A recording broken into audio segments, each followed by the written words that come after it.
baaq nabadeed oo aynu u gudbinayno dhibaatada amba shaqaaqada ka dhacday deegaankeenii oo aad iyo aad dhibaato aad u foolxun ah aynaan hore u baran hore u dhicin wax abdina soo maray aan ahayn baaqaasoo ah baaq tacsiyadeed baaq nabadeed baaq dadka deegaanka jooga ee walaalada ay wada dhashay ee ceel iyo cawskaba wadaagaya aan marnaba meel ku kala tegaynin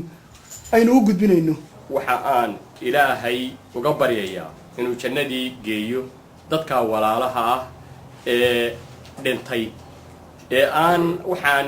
uguba oo aan hore u dhici jirin ay maanta ka dhex dhacday oo ah wax nasiib darro ah runtii waxaan kale oo hambalyaynayaa oo aan leeyahay ilaahay ha idinla qabto madax dhaqameedka wasiirada dawladda odayada dadka u soo gurmaday arrintaa inay wax ka qabtaan iyo ummadda Soomaaliyeed oo dhan ee u soo ducaynaysa gaar ahaan dadka Somaliland ee aad ugu gurmaday aad iyo aad baan ugu ducaynayaa ilaahay ha idinla garab galo horta waxa fiican in aanu saacadayno dadka aanu nahay iyo ummadna la joogta inaanu nahay ummadda hadda tuu dagaal ku dhex maray magaalada meesha la yiraahdo Godheel ee ugu dhow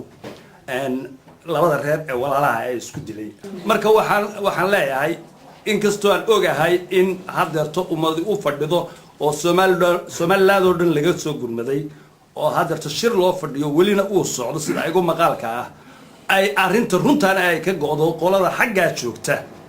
waxa aan annagu ku dhiirigelinaynaa in ay sida annagu aan hadda halkan ku nahay ummad kalena waa nala joogtaa marka walaalahay waxaan leeyahay sida aad nagu aragtaan waa naga dhab wixii hore dhace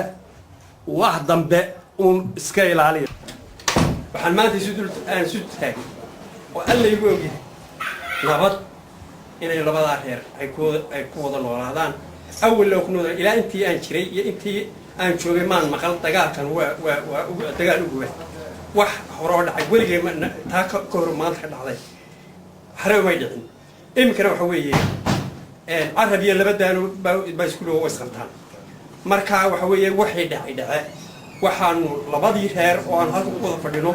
oo aanu isku dhex jirno oo aanu walaalanahay oo aanu isku midnahay waxa weeye waxaanu soo jeedinaynaa baaqaas anagoo kulligood ka wada wakiila inay arrinkaas halkaa ku joogsado nabad iyo wanaagna la qaato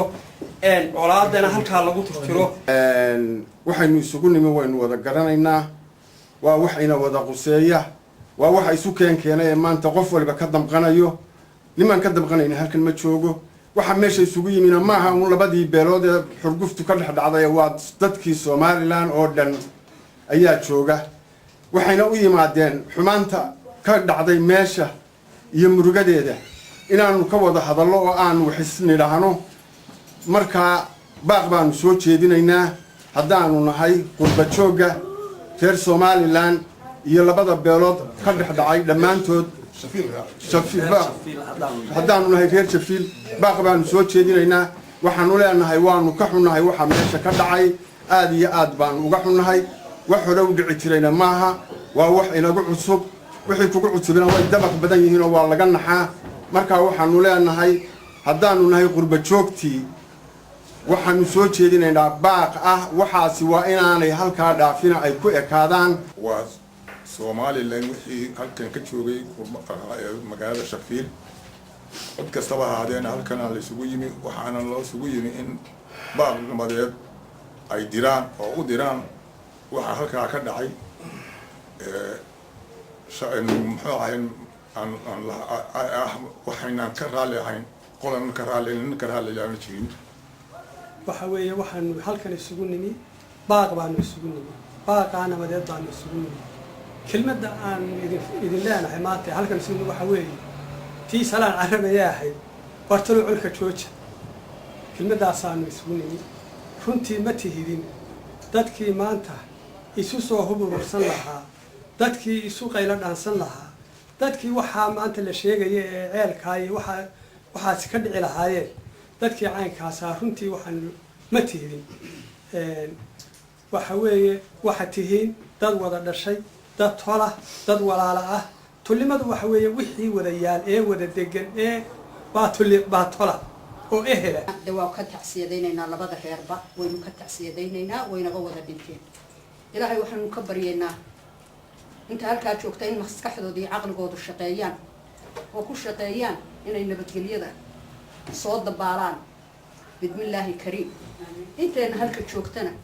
ilaahay waxaynu ka baryaynaa inay inaga ajiibaan baaqaa nabadeed ee aynu u dirayno bidmillaahi kariim waxaan u dirayaa tacsiid dadkii dhintay labada dhinacba ka dhintay ilmaabtiyaday iyo ilmaadeeradayba waxaan u dirayaa tacsiid waxaan kaloo tacsiid u dirayaa suldaamadii iyagoo soo socda oo u soo socda inay nabadda wax ka dhaliyaan dhintay iyaguna daadku qaaday ayagana waxaan leeyahay janno fardowsa allah idinka waraabiyo dhammaantiinba wax wanaagsanna waa u socoteene ilaahay khayr ha idinku bedelo midda kale anigu de wax lagu hadlaa ma jirto maanta dhanaan ka hadlaana maba jirno oo dee labadii dhinac waa nahay wax halkaa fadhiya waa la dhalay labada dhinac way dhaleen waa dad isku mid ah waa dad walaalo ah waxaan leeyahay waa in maabtiyaalow oo in maadeerayaalow nabadda qaata nabadda wax ka wanaagsani ma jiraan anigoo ku hadlaya magaca odayaasha shafiil waxaan ku raacsanaya odayaashii iga horreeyey in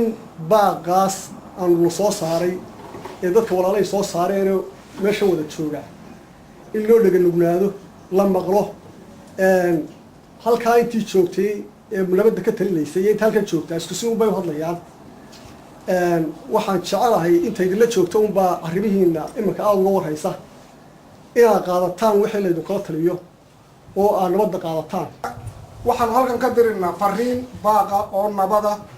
waxaanu ku baaqinaa midnimo waxaanu ku baaqinaa nabadgelyo haddaanu nahay jaaliyadii reer somalilan ee magaalada shafiil waa laga hadlay horta arrintan murugada leh ee soo food saartay beelahaas walaalaha wada dhashay jawaabta laga bixiyeyna waxay noqotay in baal nabadeed loo diro waxaan doonayaa anigu inaan dhallinyarada halkaas xurgufs ku kala gaadhay inaan dhinac kale arrinta ka tuso somalilan haddaynu nahay mashruuc baynu leenahay qadiyadna waynu leenahay waa laba mas'alo oo adag turunturo kasta oo dhexdeena ka dhacday taasay waxay ku tahay caqabad dadkii geeriyooday dadkii ay ka geeriyoodeen baan tacsi u diraya iyagana waxaan leeyahay ilaahay ha idin naxariisto kuwa dhaawacana waxaan leeyahay allah idin bakti afuufo inta waxaan ku darayaa dadka walaalaha ah ee uliya diirkeeda ee ismahurada ah ee inankii abtigiya ee seedi iyo sodogayso ah ee ah dan wadaagta ah waxaan leeyahay wixii dhacay way dhaceen wixiina dambe u taliya baan idin leeyahay nabad qaata dadkii hore waa laydin wadayay oo nin oo kacayba uu yidhi ama hadlay waxaan leeyahay walaalayaal nabad qaata sida laydin sheegay colaaddu waxay leedahay fakri waxay leedahay rag la-aan bay leedahay waxay leedahay adduunyo la-aan bay leedahay waxaan leeyahay nabadda qaata fariintaanu idiin soo diraynaa waa nabadoonnimada qaata xukuumaddiina maqla oday dhaqameedkiina maqla nin walaba maanta ama walaashaaba goblama ama habaryarta ama eedada halkan waxaan ka diranaa fariintaasoo ku aadan shaqaaqada ka dhacday labada beelood ee wareegdega meesha lee gudheeli haddaanu nahay jaaliyadda somalilan ee shafiil waxaanu leenahay baaq nabadeed baanu diraynaa baaqaa nabadeed aanu dirayno aanu u dirayno labadaa beelood shaqo ka dhex dhacday ilaahayna waxaanu ka baryaynaa inuu naga aqbalo baaqaa nabadeed aanu dirayno waxa way dhacaan hadday dhacaan waxaa la yahdaa maxaa lagu dhameeyey waxaan jecelnahay wax wanaagsan lagu dhameeyo wax wanaagsan ku dhamaadaan waxaa dhacay inaan waxba laga dabageynin wax wanaagsan in laga dabageeyo oo shaqaaqada halkaa lagu joojo ayaanu diraynaa fariintaasaanu diraynaa marka amnigu waa waxa keliya ee bani aadamku noloshiisa ka bilaabo haddii amni la waayo waxba ma jiraan marka waxa weeye dadkana waa kasii xag jiraan sida cid waliba horeba ka dhawaasay ama la wada ogyahay dad walaalaa oo wada dhashay oo meel ku wada nool oo seedi iyo habaryar iyo abti isu aweeyey marnaba ma kala libdhayaan cid kasta oo maanta dhibtaas soo gaadhayna waa ay dareemaysaa waxaanu odhanaynaa oo ku talinaynaa oo aanu soo jeedinaynaa war hala qaato wanaagga dadkaa idin yimi iyo idinkiina jooga ha laysugu tago halkaa dabka ha lagu baktiyo waxaynu ilaahay ka baryanaa wanaagga aynu doonayno in ilaahay inaga aqbalo oo fariinta aynu gudbinayno ilaahay uu garansiiyo oo ay maqlaan beelaha aynu u dirayna waxaanu leenahay beelaha wixii dhacay waa dhaceen hadalka waa la wada yidhi laakiin iminka waxa weeye guddoomiyuhu baan ahay oo waxaan dee maalinkan maanta guddoominayaa oo sii gulaanadayaa wixii la yidhi wax wanaagsan baana la yidhi waxaanu idin soo leenahay oo idiin soo faraynaa haddaanu nahay jaaliyadii shaafiil waa khasaaraa dhacay khasaarahu dee waa horaa loo sheego waxaa la yidhi dagaal inan baa ku dhintay inan kuma dhasho isma aan lahayn beryihii aynu ku jirnay dagaalada shisheeye laba qof oo sokeeye abaa xabadna ba isku ridaya isma aan lahayn haddana dhacdooyin baa dhacaya intaasoo dee waxbaa la sheegaya taa maantaba dee waa dhacday waxau leenahay war wixii dhacay waa dhaceen wixii dambe ha loo taliyo oo waxa laga qabto oo maqla dadweynaha meel walba ka yimid ee somalilaana ee doonaya wanaaggiina iyo nabadgelyada doonaya